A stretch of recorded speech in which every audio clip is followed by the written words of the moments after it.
பல கலைகளை உலகிற்கு அறிமுகம் செய்த தமிழன் உறுதியான போர்வாள் செய்யும் யுக்தியையும் அறிமுகம் செய்தார்.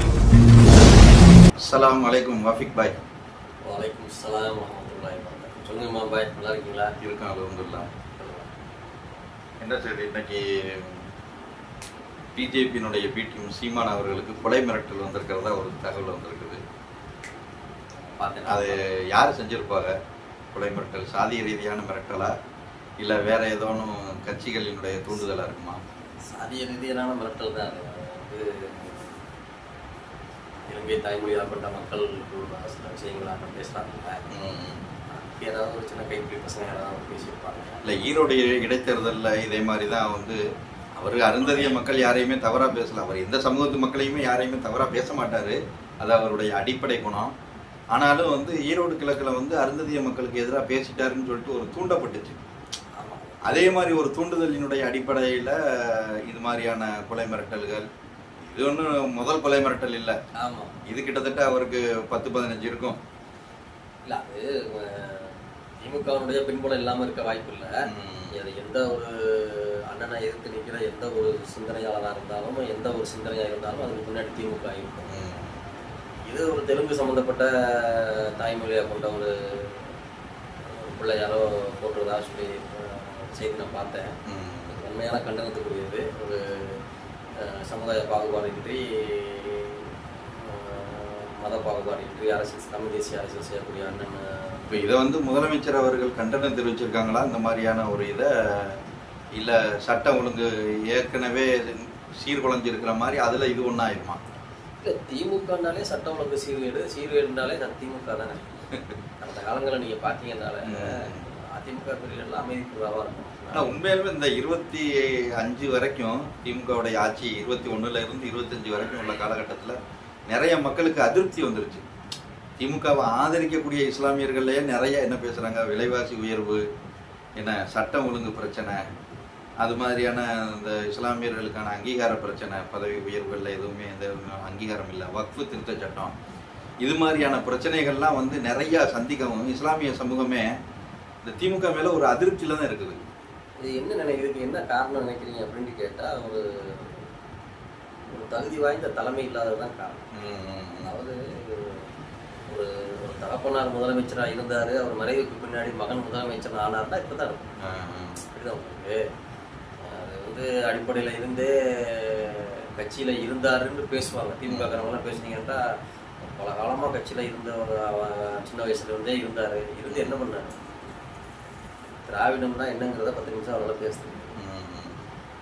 தகப்பனார் வந்த வழியா 60 வருஷ வருமா தமிழ்நாட்டில் பண்ண அதனால மக்களுடைய விலைவாசிகளை எப்படி கண்ட்ரோலில் வச்சுக்கிறணும், ஒரு கட்டுப்பாட்டில் வச்சுக்கிறணும் அப்படிங்கிறது அவருக்கு தெரியல. அது மட்டும் இல்லைங்க, கட்சி அமைச்சர்களே ஒரு கட்டுக்கோப்பில் வச்சுக்க முடியாதுல்ல. கட்சியவே கட்டுக்கோப்பில் வைக்க முடியல. நாட்டினுடைய விலைவாசிகளை கட்டுப்பாட்டில் வைக்கிறது கிடையாது. ஒருத்தன் மைக்க பிடிச்சிக்கிட்டு பழுத்த அரசியல்வாதி, கல்வித்துறையில இருந்தவன், பல பேருக்கு பட்டம் கொடுத்தவரு யாரு? பொன்முடியை சொல்றேன். கல்வி இலக்காவில வைணவமா சைவமா வைணவமா அசிங்கமான பேச்சுதான். யாரா பேச முடியுமாங்க? பேசலாமா? அது அவருக்கே வேணும். தலைமை நம்மளை விரும்பாது அப்படிங்கிற ஒரு கட்டுப்பாடு அவருக்கே வேணும். அவருடைய வயது முதிர்வுக்கே ஒரு அனுபவம் வேணும். அவர் கட்சியில உள்ள எம்எல்ஏக்களே அவர் கட்டுக்கோப்பு வச்சிருக்க முடியல. அப்புறம் இவர் எப்படி நாட்டை விலைவாசியை கட்டுக்கோப்பு வச்சிருப்பாரு? அதெல்லாம் நம்ம சும்மா நீங்க ரொம்ப எதிர்பார்க்குறீங்க அவர்கிட்ட இருந்து. இல்ல, நான் எதிர்பார்க்கல. இஸ்லாமிய சமூகம் இந்த திமுக ஆட்சியில அதிருப்தியில இருக்காங்க. ஆனா இதை தொடர்றதா இல்ல சீமான் பக்கம் போனோம்னா அவர் பிஜேபியினுடைய பிடிஎம்னு ஒரு அச்சம் இருக்குது இஸ்லாமியர்கள் மத்தியில. என்னங்க இருக்கு இதுல? அச்சப்பட வேண்டிய அவசியமே இல்லை. அதாவதுங்க, ஒன்னொன்னுக்கும் ஒவ்வொரு இஸ்லாமியர்களுக்கும் வந்த பிரச்சனையும் சீமானை உரசி பார்க்கக்கூடிய உரைகள். நான் அதை பிரச்சனையா பார்க்கல. சீமானுடைய முகத்தையும் அவருடைய கொள்கையையும் அவருடைய இனப்பற்றையும் அவருடைய நல்லது கெட்டதுகளை உரித்து எடுத்து முகத்தை காட்டக்கூடிய உரைகள்லாம் தான் ஒவ்வொரு இஸ்லாமிய பிரச்சனையும் பார்க்கிறேன். இந்த நாட்டினுடைய பிரச்சனைகளையும் பார்க்கிறேன். இஸ்லாமிய மக்களுக்கு அவங்க பிரச்சனையில அவர் எப்படி ரியாக்ட் பண்றாங்கிறத கண்கூட பாக்குறாங்க. ஆனா எனக்கு என்ன தோணுதுன்னா, இது திமுக இப்படித்தான் 68 61 நினைக்கிறேன் அவங்க ஆட்சியை பிடிக்க போகும்போது டவுசர் கட்சி அப்படின்னு சொல்லிட்டு விமர்சனம் செய்யப்பட்டாங்க. அது மாதிரி சின்ன பசங்க கட்சி அப்படின்ட்டு விமர்சனம் செய்யப்பட்டாங்க. காங்கிரசினுடைய மிகப்பெரிய அழுத்தத்துக்கு பிறகுதான் திமுக எந்திரிச்சு வந்துச்சு. அதுல இஸ்லாமியர்களுடைய பங்கு திமுகவுடைய ஆதரவுல நிறைய இருக்குது. அதே மாதிரி நிறைய இருக்கு. அப்படியே கோல் பண்ணுங்க, மன்னிக்கும். இப்ப நிறைய இருக்கு. எந்த இஸ்லாமிய தலைவர் அதை பேசுறாங்க? திமுக வளர்ந்ததுக்கு காரணமே இஸ்லாமியர்கள் தான். யாராவது ஒரு தலைவரை பேச சொல்லணும். திமுகவோட கூட்டணியில் இருக்கிற கட்சி தலைவர்களே பேச சொல்லுவாங்க. இஸ்லாமியர்கள் வந்து திமுகவுக்கு தான் நிறைய திமுக இல்ல, திமுக இல்லன்னா நாங்க இல்லன்னு பேச சொல்லுங்க. அந்த வரலாறு யாரும் பேச மாட்டாங்கிறீங்களா? எவனுக்கு வரலாறு தெரியுது? அவனுக்கு காரு பங்களாவும் கிடைச்சா வரலாறு தெரியாததுனால பேசல. வரலாறு தெரிஞ்சா பேசுவாங்கல்ல. தெரியாம இருக்கிறாங்க. அதெல்லாம் பேசுனா நீ என்ன ரொம்ப பேசுறேன்னு கேட்டுருவாங்கன்னு ஒரு பயம். அவனுக்கு தேவையான தன்னிறைவுகள் நடந்துகிட்டு இருக்கு. அதை அனுபவிச்சுட்டு போயிட்டே இருக்கிற முடிவுக்கு வந்துட்டாங்க. ஆளுங்கட்சியோட போய் ஒருத்தன் கூட்டணி வைக்க வந்து துள்ளி துடிக்கிறான்டா, என்ன வரணும் நினைக்கிறீங்க? கொள்கையா? அவன் நம்ம பாதுகாப்போட தன்னலம் தான், தன்னலம், சுயநலம், தன்னலம், காசுக்காக போறாங்க. போய் நின்றுக்கிட்டு அதுக்கு அங்கே போய் நின்றுக்கிட்டு அங்கே பேசிக்கிட்டு அவங்க சொல்றது மண்டையாடி வச்சுக்கிட்டு. இப்போ அந்த வக்ஃபு திருத்த சட்டத்துல எல்லாம் வந்து உண்மையாலுமே இஸ்லாமியர்களுக்கு ஆதரவா இருக்கணும் அப்படின்னா வக்ஃபுன்னு சொன்னதாங்க எனக்கு ஞாபகம் வருது. இங்க இருந்து டெல்லிக்கு போறேன் மோடியை போய் சட்டை போடுறதுக்கு. வக்ஃபு திருத்த சட்டம் போடுறாண்டு. நேரு வந்து அரசு துறை ஆவண கட்டடத்தை, அரசு துறைக்கு தேவையான கட்டடத்தை வக்ஃபு வாரியத்துல திருச்சியில கட்டிட்டு இருக்காரு. எவனையாவது பேச சொல்லுங்க திமுக. பக்கத்துல இருக்காரு தமுக எம்எல்ஏ சம்மந்தம் இருக்காரு, பேச சொல்லுங்க. நான் சொல்றது புரியுதுல உங்களுக்கு? கருத்தியல் சிந்தனை வந்து தப்பு தவறுண்டா இஸ்லாமியர்களுக்கு பாதிப்பா ஏற்படுத்துறது யாரு தப்புண்டாலும் தப்புன்னு பேச பிராணி இருக்கா? இல்ல இல்ல இல்ல இல்ல. எங்க அரசுக்கு ஒதுக்கப்பட்ட கட்டடம், அதுக்கு புறம்போக்கு இல்லத்தை எல்லாம் கொடுக்கணும். திருச்சியில வக்ஃபு இடத்தை கொடுத்துருக்காரு. நேரம் கேட்க சொல்லுங்க. பக்கத்துல தானே இருக்காரு, எம்எல்ஏவா இருக்காரு இவரு.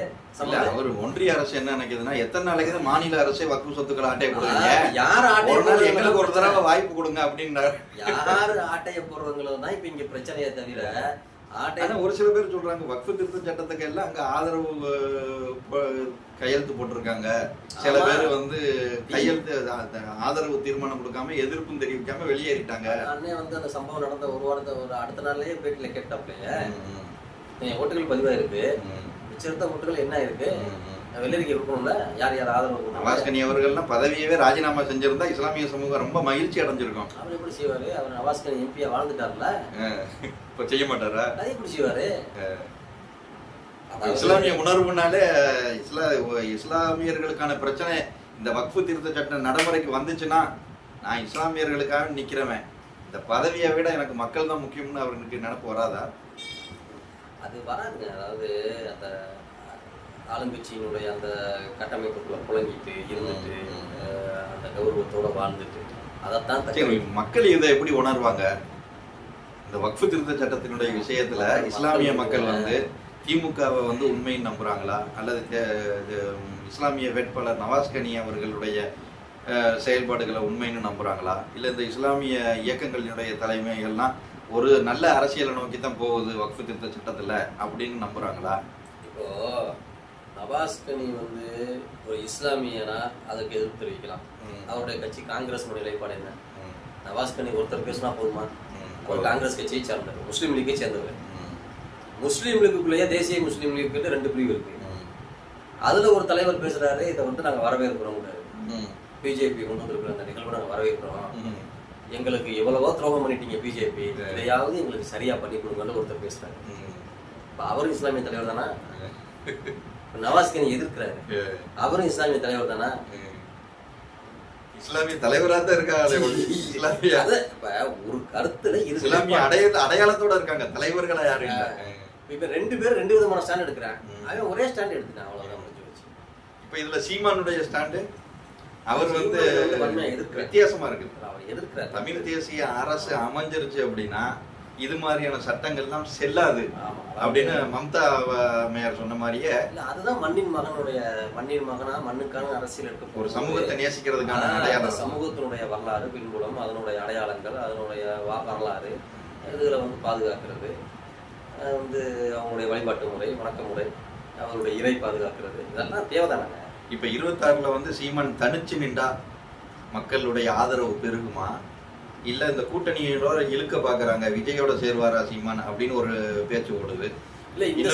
ஏடிஎம்கேவுடைய கூட்டணிக்குள்ள இணைவாரா சீமான் அப்படிங்கிற மாதிரியான ஒரு பேச்சு ஓடுது. ஆமா, இது இப்ப அந்த அரசியல்ல நீங்க அரசியல் விமர்சனங்களுக்குள்ள ஒரு பேராமீட்டர் வச்சிருக்காங்க, ஒரு அளவுகள் வச்சிருக்காங்க.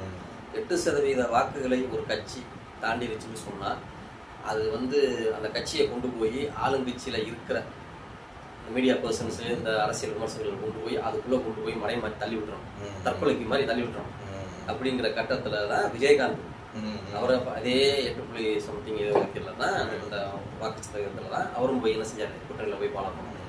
இப்ப அந்த சோதனை காலம் அந்த காலம் இப்போ நாம் தமிழ்ல இருக்கு. 8% வாக்குகளை நம்ம என்ன செய்யணும், இங்கதான் நீங்க அண்ணனுடைய விளையாட்டை பார்க்கணும். இங்க எப்பவுமே எப்படின்னு கேட்டா எல்லாரும் சொல்ற ஒரு கருத்தை தாண்டி அண்ணன் ஒரு ஸ்டாண்ட் எடுப்பாரு. அது சாமானியர்களுக்கும் புரியாது, அறிவாளிக்கும் புரியாது. ஏன்னா அவர் அப்படியே செயல்படுத்த போகும்போது அதுதான் அந்த ஸ்டாண்ட் எடுக்கிற அந்த தன்மைக்கு தான் நான் ரசிகன். கட்சியை தாண்டி கட்சியில இருக்கிறேங்கிறத தாண்டி அவருடைய அந்த அறிவாற்றல் அந்த நிலைப்புத்தன்மை டக்குன்னு அந்த முடிவு எடுக்கிற திறன், அந்த ஸ்டாண்டு எடுக்கிற திறன் அதுக்கு நான் ரசிகன். ஆனா தனிச்சு நின்றா மக்களுக்கு மத்தியில ஒரு வரவேற்பு இருக்குது. தனிச்சு தாங்க நிற்கும். தனிச்சு நின்றா இஸ்லாமியர்கள் சீமான் அவர்களுக்கு வாக்கு செலுத்துறதுக்கு வாய்ப்பு இருக்குமா? இல்ல நான் இந்த சொல்லாடலே, ஏன்னா அவரை பிஜேபியினுடைய பிடிஎம்னே இன்னமும் நினைச்சுக்கிட்டு இருக்காங்க, நினைக்க வைக்கப்பட்டிருக்காங்க. இல்ல இப்ப நீங்க கேட்கிற இப்ப நிறைய இடங்கள்ல சீமானுக்கு இஸ்லாமியர்களே பேசுறாங்க. நம்ம பேசுறது ஒரு ஜனநாயக கருத்து. ஜனநாயகம்ங்கிறது ஒரு கருத்து. அந்த கருத்துக்குள்ள இஸ்லாமியர்கள், கிறிஸ்தவர்கள், நாடு நல்லா இருக்கணும்னு நினைக்கிற ஒரு அடிப்படை குடிமகன் சீமானுக்கு ஓட்டு போவான்.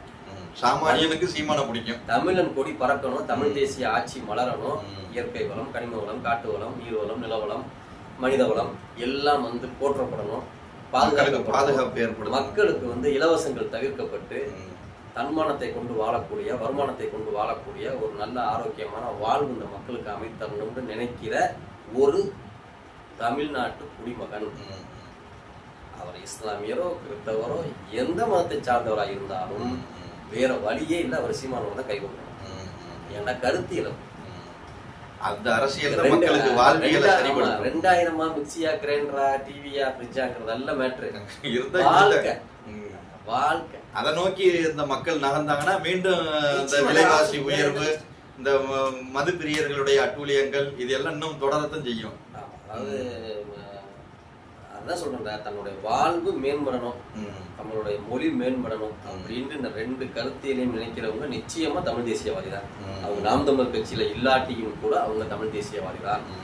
ஆனால் அவங்களால திமுகவுல பயணிக்க முடியாது, நாம் தமிழ்ல பயணிக்கிறதுக்கு மனம் இழைக்கும்.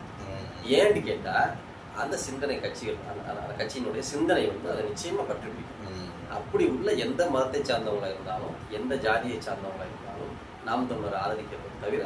ஆனா இப்ப கொஞ்சம் சீமான் பிஜேபியினுடைய பிடிஎம் இல்லைங்கிறது நிறைய இஸ்லாமியர்களுக்கு ஒரு புரிதல் வந்திருக்குது கொஞ்சம். இல்லை அதுதான் ஒவ்வொரு காலகட்டத்திலையும் வரக்கூடிய இஸ்லாமிய பிரச்சனைகள்ல சீமான் அண்ணனுடைய செயல்பாடு, அவருடைய நடவடிக்கை, அவருடைய அந்த ஆர்ப்பாட்டங்கள், கண்டன ஆர்ப்பாட்டம், போராட்டங்கள், இது எல்லாமே இதுக்கு உரைகள் தான். நீங்க சொல்ற கேள்விகளோட பதில் தான். அதாவது அவர் பிஜேபியின் பிடிஎம்மா இருந்திருந்தால் அவர் என்ன செஞ்சிருப்பாரு? சிம்பிளா கூட்டணிக்கு போயிருப்பாரு. கூட்டணியே இல்லை. அதாவது ஆதரிக்கலாம்ங்கிற ஒரு எண்ணம் வரப்போகும்போது ஒரு சில பிரச்சனைகளை சீமான் யோசிங்களேன். திருமாவளவன் பண்ணாத நாம் தமிழ் தேசிய அரசியலையா நான் பண்ணிட போறேன் இந்த நாட்டுல. ராமதாஸ் ஐயா பண்ணாத தமிழ் தேசிய அரசியலையா நான் இந்த நாட்டுல பண்ணிட போறேன் அப்படின்னு சொல்லிட்டு கட்சியவே கலைச்சிட்டு பிஜேபியில போய் சீமான் இருக்கிறாருன்னு வைங்க. இன்னைக்கு அண்ணாமலைக்கு பதிலாக சீமான் தமிழ்நாட்டுல அவ்வளவுதான். என்ன செஞ்சிருவாங்க? என்ன செஞ்சிருவாங்க? நயினார் நாகேந்திரன் உண்மையாலுமே சீமான் பிஜேபியினுடைய பிடிஎம் இருந்தா இன்னைக்கு சீமான் தான் பிஜேபியினுடைய தலைவர். நயினார் நாகேந்திரன் வந்திருக்க மாட்டாரு. எதுக்கு பிடிஎம் இருந்தார்ல அவர் பிஜேபிக்காரராவே இருப்பாரு. என்ன தப்பு இருக்கு? என்ன செய்ய முடியாதுங்க, முதலமைச்சரா இருப்பாருங்க, ஆயிடுவாங்க. ஆனா ஒரு விஷயத்த பாருங்க, பிஜேபியோட கூட்டணி வச்சவங்க எல்லாம் பிஜேபியினுடைய பிடிஎம் இல்லையா, பிஜேபியோட அரசியல் உறவு கொண்டவங்க எல்லாம் அமைச்சரவையில் இஸ்லாமிய இயக்கங்கள், இஸ்லாமிய தமிழ் கூட்டணியில் இருக்க திமுகவுடைய கூட்டணியில் இருக்கிற இஸ்லாமிய கட்சிகள், அந்த கட்சி சார்ந்த உறுப்பினர்கள் அவுத்து குழப்பலங்க, சாப்பாடு தான் பசிக்கு சாப்பிடணும், அவங்க என்ன செய்ய அதுக்கு அவங்க பேசுறாங்க. அதுக்கு அது மக்கள் செவி செய்ய மாட்டாங்க. அதை எப்படி எடுத்துக்குவாங்க? சாமானியர்களுக்கு அது புரியத்தான் செய்யும். ஆனா ஈரோடு கிழக்கிலே பாருங்களேன், பெரியார அடிச்சு தோச்சதுக்கு பிறகுமே கூட ஈரோட்டில் உள்ள இஸ்லாமியர்கள், ஈரோடு கிழக்கில் இருக்கக்கூடிய நிறைய பேர் 10,000 வாக்குகள் அதிகமாக இருக்குது.